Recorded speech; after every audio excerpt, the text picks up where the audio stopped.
First contact. The sleek, silver spacecraft pierced Earth's atmosphere, its ionic shields glowing faintly as it descended towards the blue planet below. Inside, Dr. Zara Exelith peered through the viewscreen, her large, almond-shaped eyes widening with anticipation. After years of preparation and a journey spanning light years, she was about to become the first Centaurian to set foot on humanity's homeworld. Zara's slim, blue-tinged fingers danced across the control panel, guiding the ship towards the designated landing zone. Her antennae twitched, picking up the electromagnetic chatter of Earth's communication networks. As an anthropologist specializing in emergent civilizations, Zara had studied humans extensively from afar, but nothing could prepare her for the sensory overload of experiencing their world firsthand. The ship touched down in a secluded meadow, surrounded by towering evergreens. Zara took a deep breath, her respiratory system adjusting to the nitrogen-oxygen mix of Earth's atmosphere. She stood, her willowy frame stretching to its full 7-foot height, and made her way to the airlock. As the door hissed open, Zara stepped onto the soft grass, her bare feet sinking slightly into the damp earth. The sensation sent a shiver through her body. On Centauri Prime, most surfaces were metallic or synthetic. This was alive.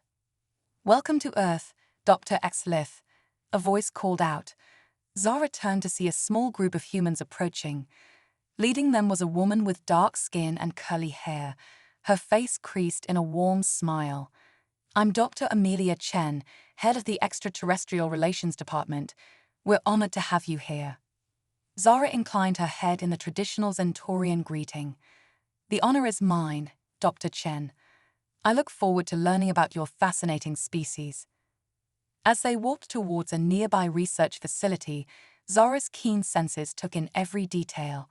The scent of pine and wildflowers, the chirping of birds, the warmth of sunlight on her skin. It was overwhelming and exhilarating. Inside the facility, Zara was introduced to her human liaison team. There was Dr. Jack Harper, a biologist with a mischievous grin and a penchant for terrible jokes.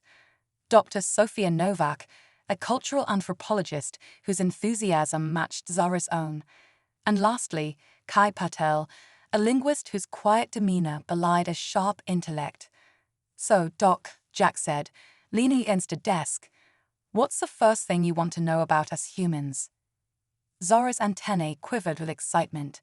"I'm particularly interested in your reproductive practices. On Centauri Prime, we've long since moved beyond biological procreation. Our population is carefully controlled through artificial gestation chambers. But humans, you still engage in physical mating rituals, correct?" The room fell silent for a moment, then erupted in awkward laughter. Zara tilted her head, confused by their reaction. Amelia cleared her throat. "Yes, that's correct, Dr. Exelith, though it's not a topic we usually discuss so directly." "Fascinating," Zara murmured, making notes on her datapad. "And these mating rituals, they're not just for reproduction, correct? I've observed that humans engage in them frequently, even when conception is not the goal." Jack snorted, trying to stifle his laughter. Sophia elbowed him in the ribs before addressing Zara. "That's right. Human sexuality is complex, involving emotional, physical, and sometimes spiritual aspects. It's not just about making babies." Zara's eyes widened. Incredible. On Centauri Prime, all physical contact is purely utilitarian. The idea of engaging in such activities for pleasure is quite foreign to us. Kai, who had been quiet until now, spoke up. "Dr. Exelith, perhaps we should start with some basic cultural norms before diving into more intimate topics." Of course, Zara nodded, her antennae drooping slightly in embarrassment. "I apologize if I've caused any discomfort. Please, teach me about your customs." Over the next few hours, Zara learned about human greetings, social structures, and basic etiquette. She was fascinated by the concept of families, of children being raised by biological parents rather than in communal creches like on Centauri Prime. As the day wore on, Zara found herself growing tired, another new sensation. On her homeworld, Centaurians could go for days without rest, their efficient bodies requiring minimal downtime. But Earth's gravity, slightly stronger than what she was used to, combined with the sensory overload of her new surroundings, left her feeling drained. Amelia noticed Zara's fatigue. "I think that's enough for today. Let's get you settled in your quarters. Tomorrow, we'll start your official research." Zara nodded gratefully. As they walked to the residential wing of the facility, she found herself lost in thought. Already, humans had surprised her in countless ways. Their world was chaotic, messy, and inefficient compared to Centauri Prime. And yet, there was a vibrancy here, a zest for life that her own people seemed to lack. In her room, Zara stood by the window, gazing out at the star-filled sky. The constellations were unfamiliar, a constant reminder of how far she was from home. But as she watched a shooting star streak across the heavens, Zara felt a surge of excitement. She had come to Earth to study humans, to understand their primitive ways, and perhaps find ways to help them advance. But now, looking out at this alien world that pulsed with life and energy, Zara wondered if perhaps she was the one who had much to learn. As she settled onto the strange, soft-surface humans called a bed, Zara's mind raced with questions. How did humans navigate their complex social and emotional landscapes? What drove them to create art, music, and literature, concepts that had no practical value by Centaurian standards? And most intriguingly, what was it about human mating practices that seemed to be at the core of so much of their culture? Zara drifted off to sleep, her dreams filled with images of this strange new world. Tomorrow, her real work would begin. Little did she know that her time on Earth would challenge everything she thought she knew about life, love, and what it means to be truly alive. The quantum tango of love. Zara awoke to the unfamiliar chirping of earthbirds, her antennae twitching in response to the new sounds. As she prepared for her second day on this strange planet, she couldn't shake the feeling that she was on the verge of a breakthrough that would reshape galactic understanding of sentient life. "Good morning, Dr. Exlith," Jack greeted her as she entered the lab. "Ready for your crash course in human courtship rituals?" Zara's eyes lit up. "Absolutely. I've been analyzing the data from yesterday, and I have a theory about human pair bonding that I'd like to explore." Sophia leaned in, intrigued. "Oh, do tell." "Well," Zara began, her voice tinged with excitement, "I believe human mating practices might be linked to quantum entanglement on a cellular level. The emotional bonds you form could be a macroscopic manifestation of quantum coherence." The room fell silent for a moment before Jack burst out laughing. "Doc, I hate to break it to you, but love isn't exactly a science experiment." Zara tilted her head, confused. "But surely there must be a logical explanation for why humans engage in such risky, inefficient behaviors for the sake of romance." Kai, who had been quietly observing, spoke up. "Dr. Exlith, human emotions, especially love, often defy logical explanation. It's one of the things that makes us, well, human." Determined to understand, Zara proposed an experiment. "I'd like to observe human courtship behaviors in their natural environment, perhaps a location where potential mates gather to initiate pair bonding." Sophia and Jack exchanged amused glances. "You mean, a bar?" Sophia asked. "Excellent," Zara exclaimed, not fully understanding the implications. "Let's proceed to this bar immediately." Hours later, Zara found herself in a dimly lit establishment filled with pulsing music and the scent of fermented beverages. Her sensitive hearing was overwhelmed by the cacophony of human voices and laughter. "This is where humans find their life partners," she shouted to Sophia over the noise. Sophia chuckled. "Sometimes, but mostly, people come here to relax, have fun, and maybe meet someone they're attracted to." Zara watched in fascination as humans engaged in what appeared to be elaborate courtship dances, their bodies moving in sync with the rhythmic sounds. Her eyes widened as she observed two humans press their mouths together in what she recognized as a kiss. "Fascinating," she exclaimed, whipping out her datapad to take notes. The exchange of saliva must serve some biological purpose, perhaps to sample genetic compatibility. Jack, who had returned with drinks, nearly choked on his beer. Ah, not exactly, Doc. Kissing is more about pleasure and intimacy. Zora's antennae drooped in confusion. But how does one measure the success of such an interaction without empirical data? As if on cue, a tall human male approached their table, his eyes fixed on Zora. "Hey there, beautiful. I've never seen anyone quite like you before. Can I buy you a drink?" Zora, oblivious to the flirtation, launched into an explanation of Centaurian physiology and her research mission. The man listened for a moment, bewildered, before making a hasty retreat. "Oh no," Zora said, deflating. "Did I perform the ritual incorrectly?" Sophia patted her arm sympathetically. "Don't worry about it. Dating isn't an exact science. It's about connection, chemistry. Sometimes it works, sometimes it doesn't." As the night progressed, Zora observed more human interactions, growing increasingly perplexed. She watched as humans consumed alcohol, lowering their inhibitions, and often making choices that seemed counterproductive to successful mating. "I don't understand," she confided in Kay, who had been quietly sipping a non-alcoholic beverage. "Your species has achieved remarkable technological advancements, yet your approach to pair bonding seems so chaotic." Kai smiled softly. "That's because love and attraction aren't about efficiency, Dr. Exelith. They're about emotion, about finding someone who makes you feel alive." Zora's brow furrowed. "Feel alive? But you're already living beings. How can another person change that state?" Before Kai could respond, a commotion broke out near the bar. Two human males were engaged in a heated argument, their voices rising above the music. "You think you can just walk in here and hit on my girlfriend?" one shouted, shoving the other. "Hey man, I didn't know she was taken," the other responded, raising his hands defensively. Zara watched in shock as the situation escalated into a physical altercation. Security quickly intervened, separating the two men and escorting them out of the bar. "Incredible," Zara murmured, furiously taking notes. They were willing to risk physical harm over a potential mate.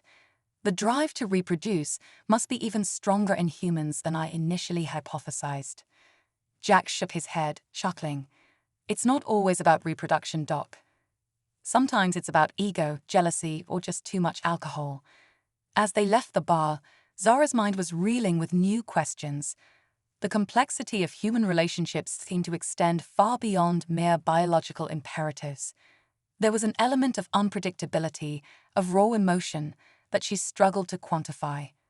Back at the research facility, Zara spent hours analyzing her observations. She created elaborate flowcharts and algorithms, trying to map out the intricacies of human courtship. But every time she thought she had grasped a concept, a new variable would present itself, sending her back to the drawing board. Frustrated, she sought out Amelia for guidance. "Dr. Chen, I'm struggling to find a unified theory of human pair bonding. There seem to be too many contradictions, too many illogical choices." Amelia smiled knowingly. "That's because love isn't a problem to be solved, Dr. Exelith. It's an experience to be lived." Zora's antennae drooped. "But how can I study something I can't measure or predict?" "Perhaps," Amelia suggested gently, "the key to understanding human relationships isn't in observing from a distance, but in allowing yourself to form connections of your own." The idea both thrilled and terrified Zara. On Zentaurid Prime, interpersonal relationships were formal and utilitarian. The concept of opening oneself up to emotional entanglement was foreign, even dangerous. And yet, as she reflected on her experiences so far on Earth, Zora couldn't deny the spark of curiosity that had ignited within her. The way humans' eyes lit up when they spoke of love, the gentle touches and knowing glances exchanged between partners, there was something there, something powerful and transformative. As she gazed out at the star-filled sky that night, Zara made a decision. To truly understand humanity, she would need to do more than observe. she would need to participate, to open herself up to the messy, illogical, beautiful chaos of human connection. Little did she know that this decision would not only change the course of her research, but would set in motion a series of events that would challenge the very foundations of both human and Centaurian society. The quantum tango of love was about to take an unexpected turn, and Zara X. Lith would find herself at the heart of a galactic revolution. The viral equation of human connection. Zara's antennae quivered with anticipation as she stepped into the bustling atrium of TechCon 2045, Earth's premier showcase for cutting-edge innovations. Her mission today, to understand how humans integrated technology into their mating rituals and social bonds. Welcome to the future of human interaction, a chipper holographic greeter announced, startling Zara. She marveled at the irony, an artificial construct welcoming her to study authentic human connections. Jack grinned at her reaction. Buckle up, Doc. You're about to see how we Earthlings take our relationships into the digital age. They wandered through exhibits showcasing everything from neural link dating apps to AI-powered relationship counselors. Zara's datapad worked overtime, recording every observation. Fascinating, she murmured, examining a display for Quantum Match, a service claiming to use quantum entanglement to find one's perfect partner. Humans are attempting to quantify love using advanced physics. Sophia chuckled. It's mostly marketing hype, but people eat it up. Everyone wants a shortcut to finding the one. As they moved through the convention, Zara noticed a commotion near one of the larger booths. A crowd had gathered, their excitement palpable. "What's happening there?" she asked, her curiosity piqued. Kai, who had been quietly observing, spoke up. "That's the reveal for Emoticare. It's been all over the news." They pushed through the crowd, arriving just as a sleek silver device was unveiled on the main stage. "Ladies and gentlemen," the presenter announced, her voice amplified throughout the hall, prepared to revolutionize the way you connect. Emoticare allows you to literally feel what your partner is feeling in real time, across any distance. The crowd erupted in cheers and gasps. Zara's eyes widened. Is this possible? To transmit emotions directly between human minds. It's cutting-edge tech, Jack explained. Uses a combination of brain-computer interfaces and quantum tunneling to transmit emotional states. Pretty wild stuff. Zara watched in fascination as volunteers demonstrated the technology, their faces registering shock, joy, and wonder as they experienced each other's emotions. "This is remarkable," Zara said, furiously taking notes. "But I don't understand. Wouldn't such technology make communication more efficient? Why do humans still insist on messy, verbal interactions?" Sophia smiled softly. "Because sometimes the journey is as important as the destination, Zara. Misunderstandings, awkward moments, the thrill of gradually getting to know someone, it's all part of the human experience." As they continued through the convention, Zara's mind raced with new questions. She observed humans excitedly discussing the potential of these new technologies, but also overheard concerns about privacy, authenticity, and the nature of genuine connection. Near the end of the day, they stumbled upon a small, unassuming booth tucked away in a corner. The sign read, "Retro Romance. Rediscovering Analog Love." Intrigued, Zara approached. An elderly woman with kind eyes greeted her. "Welcome, dear. Interested in experiencing love the old-fashioned way?" "Old-fashioned?" Zara inquired, her antennae twitching with curiosity. The woman smiled, producing a stack of paper and a pen. Handwritten love letters. No algorithms, no quantum entanglement. Just words on paper, expressing your true feelings. Zara was fascinated. But how can you ensure the recipient understands your exact emotional state without direct neural transmission? "That's the beauty of it," the woman replied. "You can't. It leaves room for interpretation, for imagination. It's the imperfection that makes it perfect." As Zara examined the rough texture of the paper, running her fingers over the indentations left by the pen, she felt a strange sensation in her chest. It was illogical, inefficient, and yet oddly appealing. Later, as the team regrouped to discuss their findings, Zara found herself uncharacteristically quiet. "Everything okay, Doc?" Jack asked, concern evident in his voice. Zara hesitated, struggling to articulate the turmoil of thoughts and emotions swirling within her. "I'm confused," she finally admitted. "All this technology, these attempts to quantify and optimize love, and yet, I found myself most intrigued by the simplicity of ink on paper." Kai nodded understandingly. Sometimes, in our quest for perfection, we lose sight of what makes us human. "But I'm not human," Zara pointed out, her antennae drooping slightly. "No," Sophia said gently, "but you're experiencing something uniquely human, the complexity of emotion, the beauty of contradiction." As they left the convention center, Zara's mind was abuzz with new insights. She had come to Earth expecting to find a primitive species fumbling their way through pair bonding. Instead, she was discovering a rich tapestry of connection, where cutting-edge technology and ancient traditions intertwined in ways she never could have imagined. That night, alone in her quarters, Zara did something unprecedented. She took out a sheet of paper and a pen she had acquired from the retro romance booth. With slow, deliberate strokes, she began to write. "Dear Earth, I came here to study you, but I find myself being transformed. There is an ineffable quality to your chaos, a beauty in your imperfection that defies scientific explanation. For the first time in my life, I find myself wanting to experience, not just observe." As she wrote, Zara felt something shift within her. It was as if a dam had broken, releasing a flood of emotions she never knew she possessed. Tears, another new experience, rolled down her cheeks, leaving glistening trails on her blue skin. Little did Zara know that her journey into the heart of human connection was about to take an unexpected turn. As her letter to Earth went viral, spreading across social media platforms and capturing the imagination of humans worldwide, she would find herself at the center of a global phenomenon. The alien anthropologist who came to study humanity was about to become a symbol of universal love, bridging the gap between worlds in ways no one could have predicted. And in the process, she would discover that the most advanced technology in the universe was no match for the simple, inexplicable power of the human heart.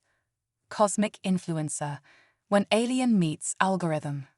Zara stared at the holographic display, her large eyes widening in disbelief. Her antennae twitched rapidly, a sign of extreme agitation in Centaurians. "I don't understand," she said, her usually calm voice tinged with panic. "What is a viral sensation? Have I inadvertently spread some sort of human disease?"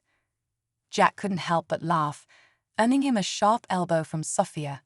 "No, Doc," he explained, trying to stifle his chuckles. "It means your letter to Earth has spread across the internet. You're famous." The team had gathered in the research facility's main conference room, summoned urgently by Amelia.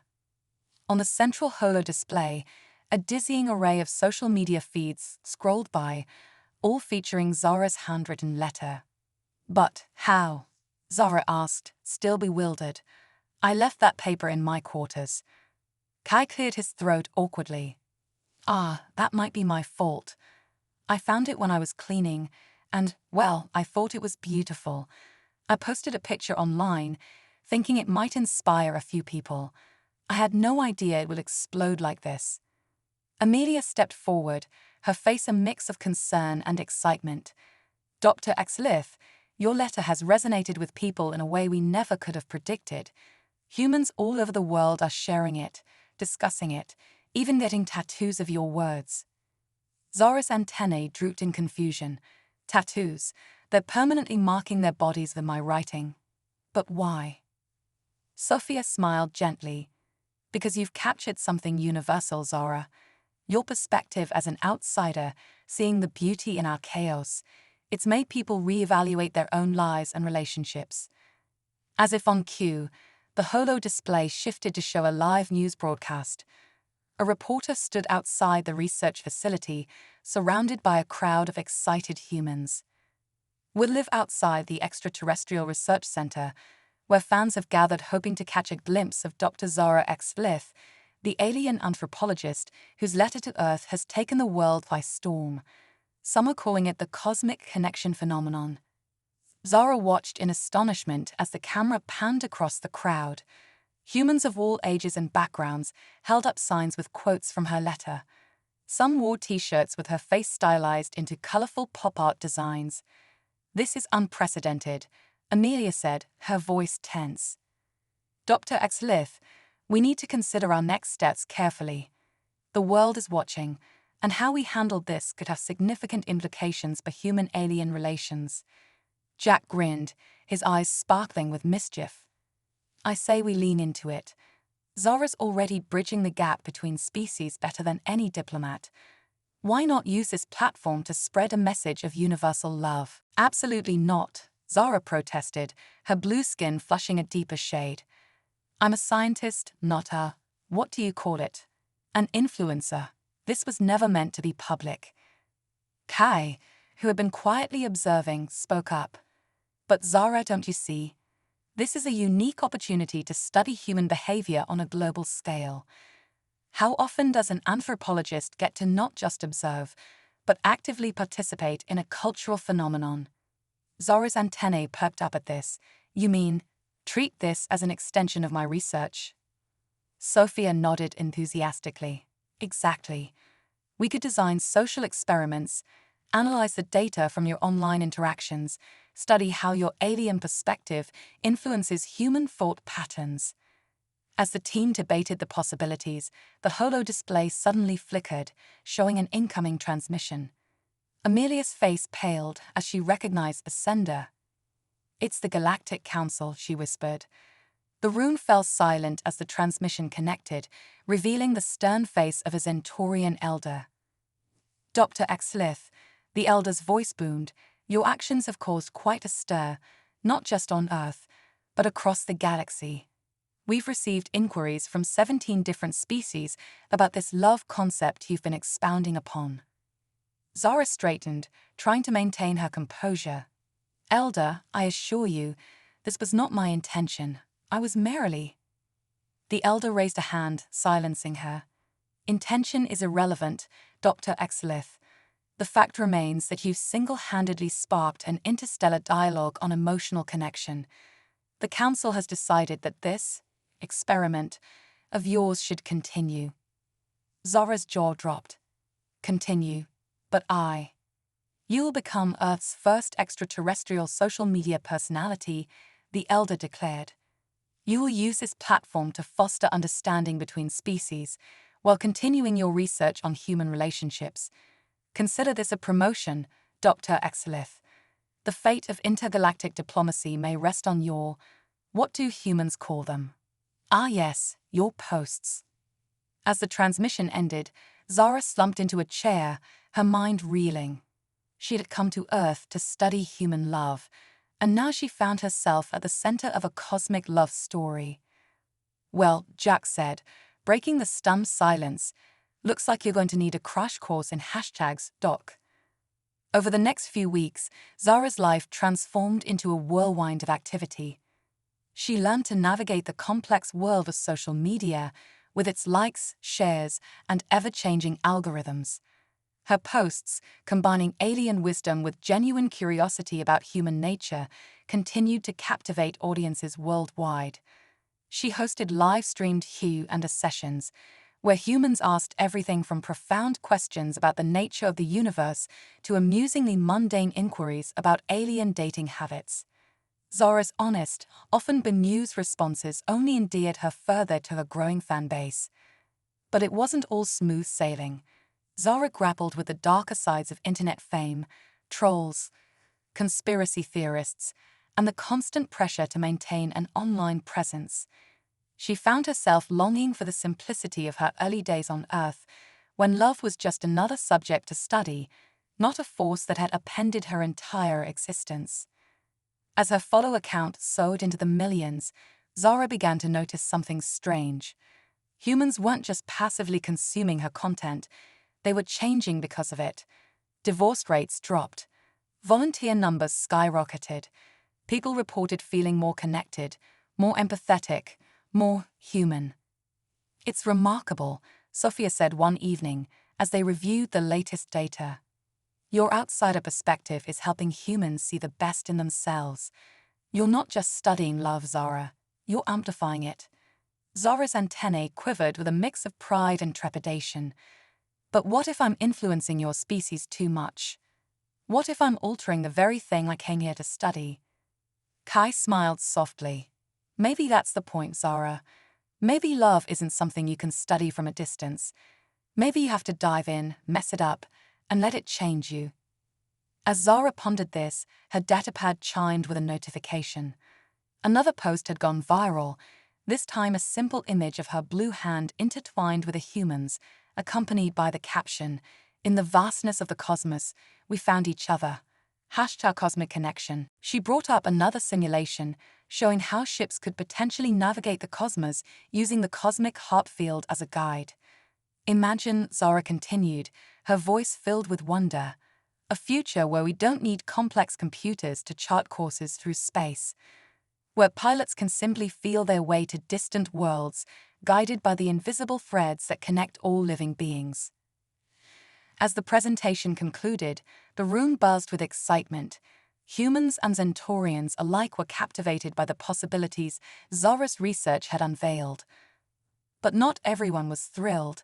In the back of the room, a figure lurked in the shadows, their eyes narrowed with suspicion. Dr. Elias Vaughan, a brilliant but controversial scientist known for his hardline stance against alien influence on Earth, watched the proceedings with growing alarm. As the crowd dispersed, chattering excitedly about the implications of Zara's discovery, Vaughan slipped out unnoticed. He made his way to a secure communication terminal, his fingers flying over the keyboard as he composed an urgent message. "Project Firewall must be accelerated," he typed. "The alien influence has gone too far. It's time to cut the cord." Back in the conference room, oblivious to the brewing storm, Zara was surrounded by well-wishers and curious colleagues. As she fielded questions and basked in the glow of her achievement, she felt a sudden, inexplicable chill. For a moment, the joy and excitement around her seemed to fade, replaced by a sense of looming danger. Zara's hand instinctively went to her chest, feeling the unfamiliar rhythm of her transformed heart. "Is everything okay, Doc?" Kai asked, noticing her sudden discomfort. Zara shook her head, trying to dispel the ominous feeling. "Yes, I'm fine. Just overwhelmed, I suppose." But deep down, in the part of her that had become attuned to the invisible currents of the cosmic heart field, Zara knew that something had shifted. The universe had heard her proclamation of unity and love, and not everyone was happy about it. As the celebration continued around her, Zara couldn't shake the feeling that her greatest discovery might also be her greatest challenge. The quantum entanglement of hearts had the power to unite the cosmos, but it also had the potential to tear it apart. Little did she know that across the city, in a hidden laboratory, Dr. Vaughan was already setting in motion a plan that would test the limits of her theory and the strength of the bonds she had formed on this strange, beautiful planet called Earth. The stage was set for a cosmic showdown, with the fate of interstellar relations hanging in the balance, and at the center of it all was Zara, the alien who had come to study love, only to find herself the key to unlocking its greatest mystery. As the night wore on, Zara gazed out at the star-filled sky, her heart resonating with the invisible threads that connected her to both her old home and her new one.